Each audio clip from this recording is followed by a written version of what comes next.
यस्या प्रभावमतुलं भगवाननन्तो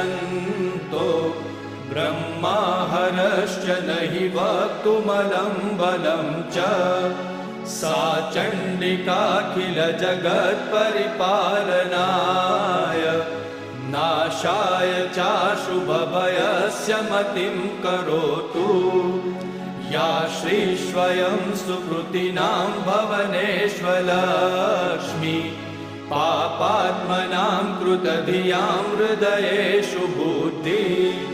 श्रद्धा सतां कुलजनप्रभवस्य लज्जा तां त्वां नताः स्म परिपालय देवि विश्वं